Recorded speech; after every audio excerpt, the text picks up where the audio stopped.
have a confession to make. And it's actually a little embarrassing, considering what we do on this show. When a friend calls me or a family member starts venting about how stressed they are, my immediate, knee-jerk reaction is to grab my toolkit. I want to fix it. Oh, yeah? I want to offer solutions, a contact number, a whole strategy. I feel like I'm being helpful. But usually by the end of the call, they just sound more tired. There's actually a term for that. It's often called the righting reflex. The writing reflex. Yeah, it's this deep-seated, almost biological need to, set things straight when we see them going wrong.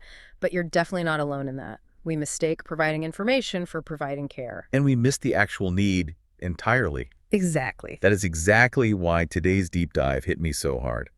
We're looking at a document called the Christian Care Mentor. Specifically, we're unpacking a draft chapter on communication. Right. Now, I want to address the elephant in the room right away. This is a training manual for a specific religious context. It is. The source is designed for mentors supporting informal caregivers, so people looking after aging parents or sick spouses. It's really heavy emotional work. But the principles inside they're basically a masterclass in human connection. They're surprisingly universal. Yeah. So the mission for this deep dive is to figure out this concept the text calls listening for the heart. We're going to look at why silence feels so heavy and why the word why is actually dangerous. That part is fascinating. It really surprised me. And we'll look at how to make someone feel seen without solving a single one of their problems. And that distinction is just so key. The text explicitly moves the goalpost from fixing to witnessing. It argues that communication isn't about data exchange. It's about creating a safe space. A space where truth can surface. To illustrate this, the manual opens with a story, a case study about a mentor named Ruth and a caregiver named Elena. And reading this, I felt like I was looking in a mirror. It's a very relatable scenario. Ruth is a former teacher, Right. So her entire life was about explaining things, guiding conversations. She's used to being the authority with the answers. Exactly. So she becomes a care mentor, and she's paired with Elena, who is just in the trenches. She's caring for her father, who sounds incredibly difficult. The text says he rarely expresses gratitude. Yeah, and often lashes out. It just sounds draining. It's a remarkably draining situation. You're giving everything and getting hostility back. It creates this specific kind of isolation. So they get on a call, Yeah. and Elena is speaking, but the text describes it as halting. She's pausing a lot, struggling to find the words. And Ruth, the former teacher, she feels that itch we talked about. She feels the urge to, quote, reassure, reframe, and fix. And that moment right there, that's the pivot point. That urge to reframe is usually about us. It's us trying to alleviate our own discomfort with their pain. We want to say, look on the bright side, so we don't have to feel the weight of it. We are trying to rescue ourselves from the awkwardness. But Ruth doesn't do it. She remembers her training, this listening for the heart idea, and she just stays quiet. She lets the silence sit. Which is so hard. Oh, reading it, I felt anxious just imagining it. It feels like failure, right? In our culture, silence is often viewed as a void, an error. It means the connection has dropped. But the manual argues it's an active ingredient. And look what happens. Elena finally breaks that silence. She says, I think what hurts most is that no one asks how I'm doing. And that's the breakthrough. We have to really pause on that. Yeah. If Ruth had jumped in with, have you tried X, Y, or Z? Elena never would have reached that layer of truth. She wouldn't have admitted her core wound wasn't the dad, it was her own isolation. And Ruth's response is just perfect, according to this manual. She reflects it back. She says, it sounds like you're carrying this alone, and that's exhausting. And Elena just exhales and says, that's exactly it. The manual points out something really specific here. They didn't solve the dad's behavior. He's still ungrateful. The situation hasn't changed at all. But Elena said the call felt like laying a heavy bag down for a moment. That image is so powerful, laying a heavy bag down. It implies the burden is still there. She have to pick it back up. But that respite, that moment, it matters. It totally changes the definition of success. Yeah. If you go in thinking success equals a solution, you'll fail. Some problems can't be solved. They can only be carried. Right. And the text defines communication here not as exchanging info, but as creating space where truth could surface. It even frames communication as sacred ground. It does. It references Colossians 4.6, which talks about speech being full of grace, seasoned with salt. Now, even if you just look at the psychology there, it's profound. Grace-filled speech creates safety. It lets the other person be vulnerable without fear of being judged or, and this is crucial, being rushed. Being rushed is a big one. This brings us to the mechanics of how to actually do this. The manual has this thing called the 70-30 rule. A simple ratio, but incredibly hard to practice. The mentor should listen 70% of the time. And speak only 30%. Oh. I did the math on this. A 20-minute conversation means I only get to talk for 6 minutes. That's some serious self-control. It is. It requires what the source calls active listening. And they define this so carefully. It isn't just hearing words. It's hearing the emotions, the pauses. It's hearing what isn't being said. The pauses seem to be the hardest part. The source warns that silence can be uncomfortable. But why do we panic when things go quiet? The text suggests that silence carries weight. When we stop talking, we're just left with the reality of the situation. There's no distraction. But the source frames this as a ministry of presence. Yes. When you stay silent, you're signaling, I'm not afraid of your pain. I don't need to distract you from it. I can just sit here with you in it. So it's a form of validation. It is. And that silence lets the speaker process their own thoughts.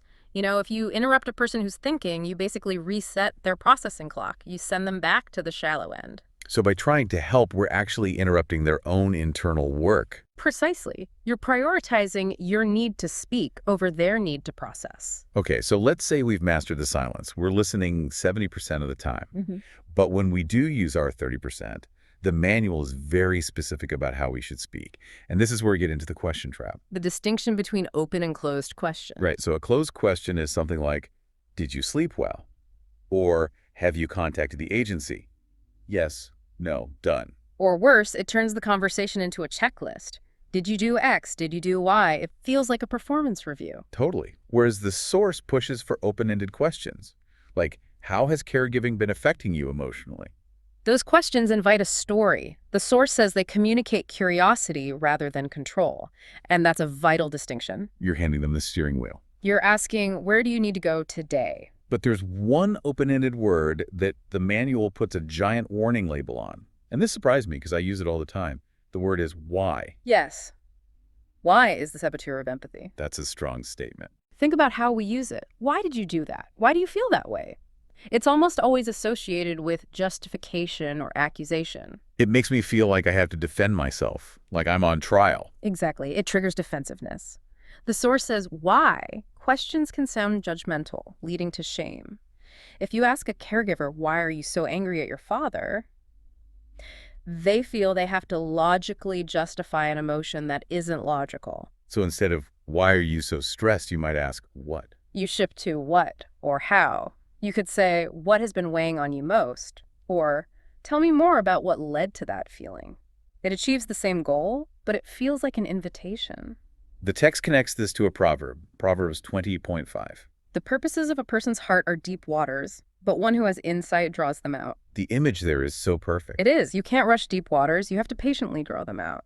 Why? Questions are like throwing a rock in the water. It just disturbs the surface. Patient questions are like lowering a bucket slowly. Okay, so we've got silence, the right questions. Now let's talk about reflective listening. We saw Ruth do this with Elena. Yes, when she said, it sounds like you're carrying this alone. What's the purpose of that? It's essentially restating what you've heard. It does two things. First, it confirms you actually understood them, but more importantly, it confirms empathy.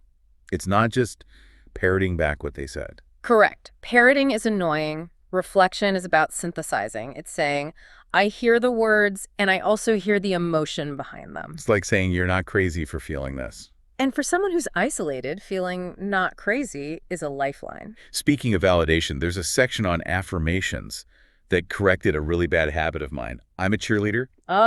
Someone says I'm struggling, and I say, no, you've got this. You're a rock star. The manual does not like that. No, it really doesn't. That kind of generic praise can actually feel like dismissal. How so? Well, if I feel like I'm drowning and you tell me I'm a great swimmer, you're not acknowledging the water in my lungs. You're basically telling me to ignore my pain because you perceive me as strong. The person thinks, well, they don't get it. So I'm trying to make them feel better, but I'm actually making them feel invisible. The source suggests a different strategy, noticing small victories. Instead of generic praise, look for specific things like patience or endurance that are happening in the midst of the strain. So it isn't denying the struggle. It's saying, I see the struggle and I see you enduring it. Yes, it's witnessing their character, saying, I know how hard it was to stay calm when your father yelled. That took immense patience, is so much more powerful than, you're a super daughter. There's a role-play scenario in the text that makes this crystal clear. I think we should walk through it. Let's do it. Okay, so the caregiver is overwhelmed. I'll be the caregiver. I feel like I'm failing. No matter what I do, it's never enough. Okay, pause. The fixer instinct screams at me to correct you. A bad response would be, no, you aren't. You're doing great. Look at all you do. Right. And as the caregiver, I just feel like you didn't hear me. You just told me my feeling is wrong. It shuts me down. Exactly. So here's the good response from the text. I validate and explore. I say, that sounds incredibly heavy. What has been weighing on you most this week? Oh, that hits so differently. That sounds incredibly heavy. You acknowledged the weight. You didn't try to take it away. And then I asked an open question. What has been weighing on you? To let you unpack it.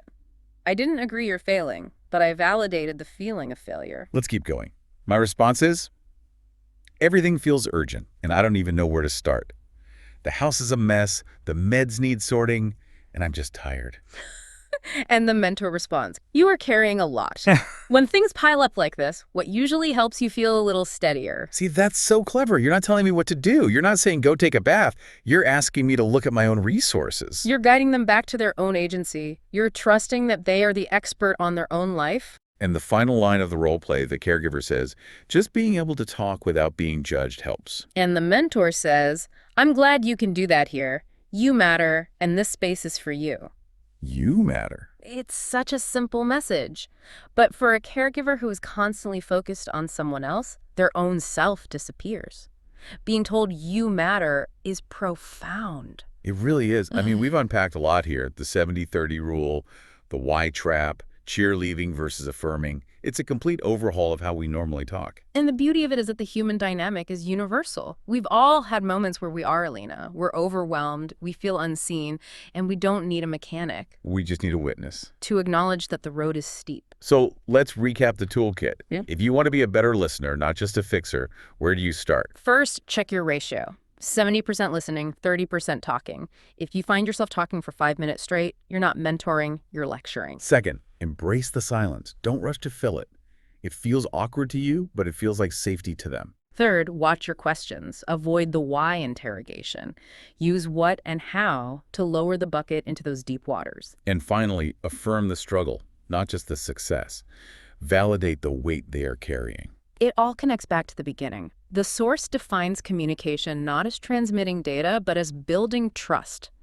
In a world that's so noisy, giving someone the gift of being truly heard is maybe the most generous thing you can do. It reminds me of that line from the text, in listening well, she had participated in a quiet ministry of healing. You don't need a medical degree to offer healing. You just need to shut up and listen. And that's often much harder. It's an act of surrender. You surrender control. But the result is that the person walks away feeling lighter. And isn't that what we all want for the people we care about? Absolutely. So here's where we leave you to think. The text talks about silence as a gift we give to others to help them find their own truth. We usually think of gifts as things we add, advice, money, help. But if silence is a gift, who in your life is waiting for you to give it to them? Who's waiting for you to stop trying to fix them and just sit with them while they put their heavy bag down? That's the question. Thanks for diving in with us. We'll see you next time.